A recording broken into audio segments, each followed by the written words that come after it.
වෙන්නේ. ඉතින් මේ පෙරලෙන දේ ඇතුලේ ඉඳගෙන නොපෙරලෙන්න බෑ. පෙරලෙන දේ මොකද්ද?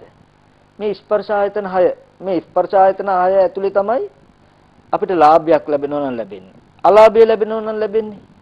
ඒත් ඔය ස්පර්ශ ආයතන ඇතුළෙමයි. සැපක් ලැබෙනවා නම් ලැබෙන්නේ.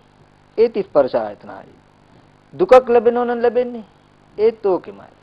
නින්දාවක් ලැබෙනවා නම් ප්‍රශංසාවක් ලැබෙනවා නම් යසසක් ලැබෙනවා නම් ආයසක් ලැබෙනවා නම් ඒ ඔක්කොම මේ ස්පර්ශ ආයතන.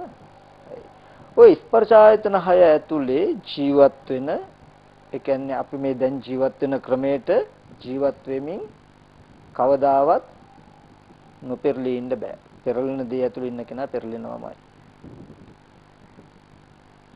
ගිනි ගොඩ ඇතුලේ ඉන්න කෙනා නොපිච්චින්නේ පිච්චෙනවාමයි. බුදුරජාණන් වහන්සේ දේශනා කරන සංයුත්ත නිකායේ තියෙනවා ආදිත්ත කියලා සූත්‍රයක්. මේ ආදිත්ත කියන සූත්‍රයේදී පෙන්වන මහණෙනි මේ ඇස ඇවිල ගන්නාලාදී, රූපය ඇවිල ගන්නාලාදී, චක්කු විඤ්ඤාණය ඇවිල ගන්නාලාදී, කුමකින් ඇවිල ගන්නාලාදීද? ජාතියෙන්, ජරාවෙන්, ව්‍යාධියෙන්, ශෝකයෙන්, මරණ, පරිදේව, දුක්ඛ, දෝමනස, උපායාසයන්ගෙන්, රාගයෙන්, ද්වේෂයෙන්, මෝහයෙන් ඇවිල ගන්නාලාදී. මේ ස්පර්ශ ආයතන 6ම ජාති, ජරා, මරණ, උපායාස කියන 11 ගින්නකින් ඇවිලෙනවා. මේ ඇවිලෙන එක ඇතුලේ නොපිච්චින්නවා කියන එකක් නැහැ. තණ්හාව නැති කරලා හරි කෙනෙකුට එහෙම නැති කරන්න බෑ. මම ඊටු ටික පැහැදිලි කරලා දෙන්නම්. අපි හිතනවා නම් තණ්හාව නැති කරලා හරි මේ ඇහැ කන දිව නාසය ශරීරේ පරිහරණය කරන්න පුළුවන් කියලා, ඒ කියන්නේ නොපිච්චින්න බෑ එහෙනම්. පිච්චෙන ගිනි ගොඩ ඇතුලේ පුළුවන් ද නොපිච්චින්න? බෑ. මේ ටික ගින්න නම්, මේ ටික දුක නම් ඔය ටිකේ නොපිච්චින්න බෑ. ඉතින් පින්වතුනි, අපි ගිනි ගොඩ ඇතුලෙමයි එහාට මෙහාට පැන නොපිච්චින්න හදන්නේ. විශාල ගිනි ගොඩක් ඇවිලෙනවා. ගිනි ගොඩ ඇතුලේ ඉඳගෙන එක තැනක පිච්චෙනකොට අනිත් තැනට පයින්නවා. එතන පිච්චෙනකොට අනිත් තැනට පයින්නවා. මේ ගිනි ගොඩ ඇතුලෙමයි. අපි එක දවසක්වත් නොපිච්ච හිටියේ නැහැ. මේ ලෝකයා බුදුරජාණන් වහන්සේ දැක්කා මේ නොපිච්චි පිච්චෙන ලෝකේ. නොපිච්චින්න කරන්නේ ඒ ලෝකයේ ඇතුළේ මෙහාට මෙහාට පැන ඉන්නවා මිසක ගිනි ගොඩෙන් එළියට යන්නේ නැහැ කවදාවත්. මේ අයට නොපිච්චෙන තැනකට එකයි යන්නට ඕනේ. මේ ගිනි ගොඩෙන් එළියට ගෙනියන්නට ඕනේ කියලා අනුකම්පාවෙන් පහළ වෙන්නේ. එහෙනම් හොඳට බලන්න, අපි දැක්ක පෙරලෙන දේ ඇතුළේ නොපෙරළී ඉන්න බෑ. එහෙනම් පෙරලෙන දේෙන් එළියට යන්නට ඕනේ නේ. පිච්චෙන දේ ඇතුළේ නොපිච්චින්න බෑ. එහෙනම් පිච්චෙන දේෙන් එළියට යන්න ඕනේ. එළියට ගියමත් පිච්චෙනවද? නෑ. බුදුරජාණන් වහන්සේ ලෝකෙට පහළ වුණේ ඒ නිසාමයි. බුදුහාමුදුරු ලෝකෙ පහළ වෙලා මේ ලෝකයා එක්කම ඉපදිලා, මේ ලෝකෙම හැදිලා වැඩිලා, ලෝකයට අයිති නැති ලෝකෙන් ඈතරකට ගියා බුදුරජාණන් වහන්සේ. මේ ගිනි පෙරලෙන දේ එක්කම ඉපදිලා, පෙරලෙන දේ එක්කම හැදිලා වැඩිලා බුදුහාමුදුරන්ට පුළුවන් නම් නොපෙරලෙන තැනකට යන්න. පිච්චෙන දේ එක්කම ඉපදිලා, ඒ එක්කම ජීවත් වෙලා නොපිච්චෙන තැනකට යන්න පුළුවන් වුණා. අපි දැක්කා මේ ස්පර්ශ ආයතන 6 ඇතුලේයි පෙරලෙන දේවල් තියෙන්නේ. මේ ස්පර්ශ ආයතන 6 ඇතුලේයි පිච්චෙන දේවල් තියෙන්නේ. ওই ටිකට කිව්වා ලෝකේ කියලා. කාම වේවා, රූප වේවා, අරූප වේවා, යම්ම ලෝකයක් පනවනවා නම් පනවන්න පුළුවන් මේ ස්පර්ශ ආයතන 6 ඇතුලේ. ඉතින් බුදුරජාණන් වහන්සේලා ලෝකයට වටින්නේ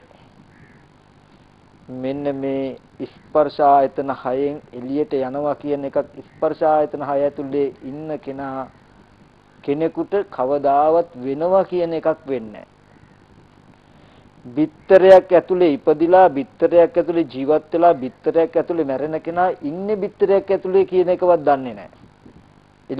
එළියට යෑම ගැන කවර කතාවද? ඉන්නේ බිත්තරයක් ඇතුලේ කියන එකවත් දැනගන්නවා කියන කාරණාවක් විද්‍යමාන නැහැ. මේ ඉන්නේ කෝෂයක් ඇතුලේ කටුවක් ඇතුලේ බිත්තරයක් ඇතුලේ කියලා දැනගන්න නම් එයා දැකින්න ඕනේ එපිටක්.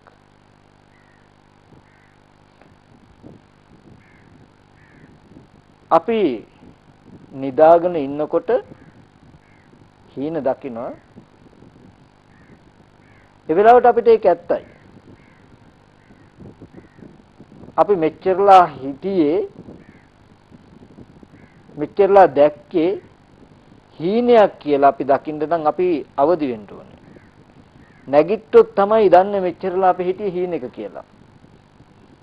එහෙම නැත්තම් දන්නේ නැහැ. ඉතින් බුදුරජාණන් වහන්සේ වටින්නේ මේ ලෝකයට ඒ ලෝකයා එක්කම ඉපදිලා හැදිලා වැඩිලා තනියම කිසිම කෙනෙකුගේ උපකාරයක් නැතුව ලෝකෙන් එතර වෙන්න මගක් හොයාගත්තා. ලෝකෙ කිව්වේ මොකෙන්ද? පෙරලෙන දෙයින් ඔබට යන මගක් හොයාගත්තා. පිච්චෙන දෙයින් ඔබට යන මගක් හොයාගත්තා. තව පැත්තෙන් කිව්වොත් මේ ස්පර්ශ ආයතන 6න් ඔබට යන්න තැනක් හොයාගත්තා. බුදුන් වහන්සේ දේශනා කරනවා කුකුල් පැටියෙක් කිකිලියෙකුගේ බිත්තර රාශියක් තියෙනවා නම් ඒ බිත්තර වලින් යම් පැටියෙක් මුලින්ම හොටේකින් හරි නියපොතු වලින් හරි කටුව බිඳගෙන එළියට ආවොත් ඒ මුලින්ම ආපු නිසා කුකුල් පැටවුන්ට ඒ කුකුල් අනිත් පැටවුන්ට වඩා මේ කුකුල ශ්‍රේෂ්ඨයි ජේෂ්ඨයි කියලා අග්‍රයි කියලා කියනවා. මොකද මුලින්ම ඉස්සෙල්ලා ආපු නිසා. මහණෙනි ඒ වගේ මේ අවිද්‍යාව නැමැති කෝෂයේ බිඳගෙන අවිද්‍යාව නැමැති කෝෂයෙන් එළියට ආපු නිසා මේ ලෝකයට මම ශ්‍රේෂ්ඨයි ජේෂ්ඨයි අග්‍රයි කියලා බුදුරජාණන් වහන්සේ පෙන්වනවා. මේ ස්පර්ශ ආයතන 6න් ඔබේ යමක් හීනෙකදීනු අපිට හම්බ වෙන්නේ නැහැ. හීනයක් පව දකින්නවා නම් ඒද ස්පර්ශ ආයතනයටයි අයිති. මෙන්න මේ නිසායි පින්වතුනි බුදුරජාණන් වහන්සේලාගේ ලෝකේ පහළ වීම දුර්ලභයි කියලා කියන්නේ කෙනෙකුට මේ ස්පර්ශ ආයතන 6 දුක් විඳින ලෝකයට මේන් ඔබට යන්න පාර පෙන්නන කෙනෙක් මේ ස්පර්ශ ආයතන 6 තුල නම් පහළ වෙන්නේ නැහැ. යම් කිසි කෙනෙක් පහළ වුණොත් මේ ස්පර්ශ ආයතන 6න් ලැබෙන අත්දැකීමෙන් තොර යම් අත්දැකීමක් ඒටත් වෙනත් වූ ධර්මයක් යම් කිසි කෙනෙක් දකිනවා නම් එයාට දකින් ඒ දහමට කියනවා ලෝකෝත්තරයි කියලා. ලෝකෙන් ඈතරයි ඒ දර්ශනේ, ඒ දැකීම. ඉතින් බුදුරජාණන් වහන්සේ ලෝකෙ පහළ වුණේ මෙන්න මේ දුක් විඳින ලෝකයට පිහිට වෙන්න. බුදුරජාණන් වහන්සේ නමක් ලෝකෙ පහළ නොවුණා නම් කවදාවත්ම මේ ස්පර්ශ ආයතන 6න් ඔබට යනවා කියන එකක් නම් හීනෙකදු වෙන්නේ නැහැ. මේ ටික අපි ටිකක් වටිනාකම තේරුම් කරගන්නට ඕනේ. බුද්ධෝත්පාද කාලයේ බොහෝම දුර්ලභයි කියලා අපි කියනවා වචන. තාම මේ කොටුවේ ඉඳගෙන අපි යම් කලක ඒ පෙන්වන ධහම දැක්කොත් අපේ හදවතින් කියවෙන්න ඕනේ වචන ටිකක් ඔය. අද අපි කටපාඩමට කියන්නේ. බුදුරජාණන් වහන්සේ ලෝකෙ තුල වටිනවා කියලා කියන්නේ කිසිම වෙලාවක මේ ස්පර්ශ ආයතන 6 ඇතුළේ ජීවත් වෙන කාටවත් එන් ඔබ්බක් නොපෙනෙනකොට පරෝපදේශ රහිත කිසිම කෙනෙකුගේ උපදේශයකින් තොරව තනියමම එයින් ඔබට ගියා අහකට ගියා. ඉතින් මේ ස්පර්ශ ආයතන 6 අත්දැකීමෙන් තොර අත්දැකීමක් තනියම කෙනෙක් ලබා ගත්තොත් එයාට කියනවා සම්මා සම්බුද්ධයි. එහෙම නැත්නම් පච්චේක බුද්ධයි. පසේ බුදුරජාන් වහන්සේ නමක් හෝ සම්මා සම්බුදුරජාන් වහන්සේ නමක්. ඒිට මෙහා හැමෝම ඒ බුදුරජාණන් වහන්සේලාගේ වචනය අනුව ඉගෙන ගනිමින් අවබෝධ කරන අය. එතකොට දැන් බුදුරජාණන් වහන්සේ ශ්‍රේෂ්ඨ වෙන්නේ දුර්ලභ වෙන්නේ හිතාගන්න දුර්ලභ වෙනවයි කියන එක පුදුමයක් නෙවෙයි නේද? මේ ස්පර්ශ ආයතන 6 එකම ඉපදිලා ඒ ආයතන 6 අත්දැකීමෙන්ම ජීවත් වෙලා ඒ ආයතන 6 අත්දැකීමෙන්ම මැරෙන ලෝකෙට එයින් තොර යමක් හිතුනොත් නේද පුදුම? හිතන්න පුළුවන් වුණොත් නේද පුදුම? නොහිතනවා කියන එක පුදුමයක් නෑ. ආහම්බු විදිය. එතකොට ඒ කියන්නේ ගිනි ගොඩෙන් ඔබට යන නුවණක් පහළ වුණොත් නෙවෙයි පුදුමයි. ඉතින් බුදුරජාණන්ලා දුර්ලභයි කියලා කිව්වේ ඉබ්බන්දු මනස් ඇති ලෝකයේ අතරින් හිතන්ටවත් අචින්තයයි ඒ මනස. ඒ කියන්නේ කිසිම අත්දැකීමක් හේතුවක් නැතුව තනියම හොයාගන්නවා කියන එක මේ ස්පර්ශ ආයතන හයෙන් ඔබට යන්නේ යම. මම ඒක තව ටිකකින් තව මේට වඩා මම පැහැදිලි කරන්නම්. එතකොට මම මුලින් මතක් කළේ මෙන්න මේ වගේ වටිනා කාලයක් අපිට ලැබිලා තියෙනවා. දුර්ලභ බුද්ධෝත්පාද කාලයක්. ඒ කියන්නේ සැබෑවටම දුක නැති කරන්න පුළුවන් කාලයක් ලැබිලා තියෙනවා. දුක කියනකොටම අර මං මුලින් පෙන්නපු දැනටම අර්ථය අරගෙන යන්න. මොකද්ද? දුක විතරක් නෙමෙයි අපි සැපයි කියන එකද දුකක්. ඇයි සැපයි කියන එක දුකක් කියන්නේ? දුක කියනකොට මතක තියාබා ගන්න ඕනේ මේ සැප නෑ කියන අර්ථයක් නෙමෙයි කියන්නේ.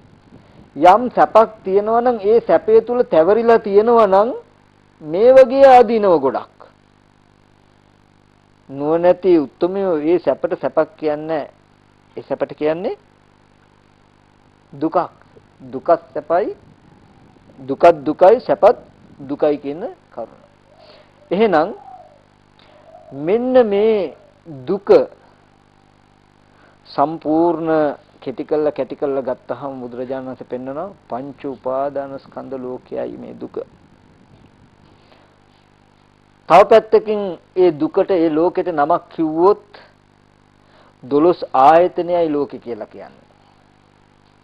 තව නමක් කිව්වොත් 18 ධාතුවයි ලෝකෙ කියලා කියන්නේ. තව යමක් කිව්වොත් 4 ඉරියව්වයි ලෝකෙ කියලා කියන්නේ.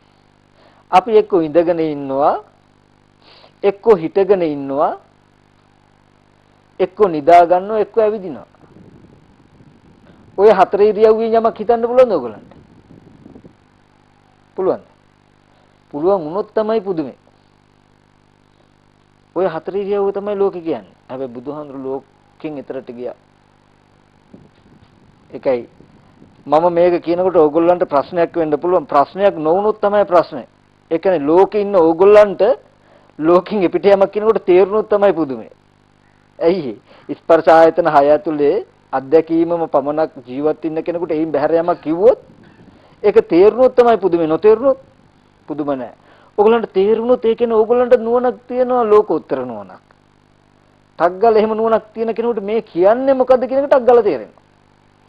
එහෙම මේ කියන්නේ මොකද්ද? එහෙම වෙන්න පුළුවන්ද කියලා Tamanට තමන්ගේ මනස ප්‍රත්‍යක්ෂ කරගන්න. එහෙම තේරෙනවා කියන්නේම ලෝකෝත්තර නුවණක් නැහැ කියන එක. මේ ස්පර්ශ ආයතන 6න් තොර පැවැත්මක් ගැන කියනකොට අපිට හරි කුහුලක්. එහෙම වෙන්න පුළුවන්ද කියලා. එහෙම ගතියක් දැනනොන ඒකයි ඇත්ත. මොකද ලෝකේ ඉන්න කෙනෙකුට ලෝකෝත්තරයම පේන්න පුළුවන්ද?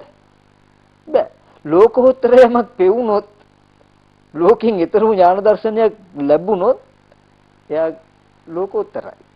ඒ කියන්නේ ලෝකෙන් ඊතරට යන නුවණක් තියෙන කෙනෙක්. හැබැයි ලෝකේ ඉන්න කෙනෙකුට නම් ඒක මේ නිකන් මනක් කල්පිත කතාවක්ම වගේ.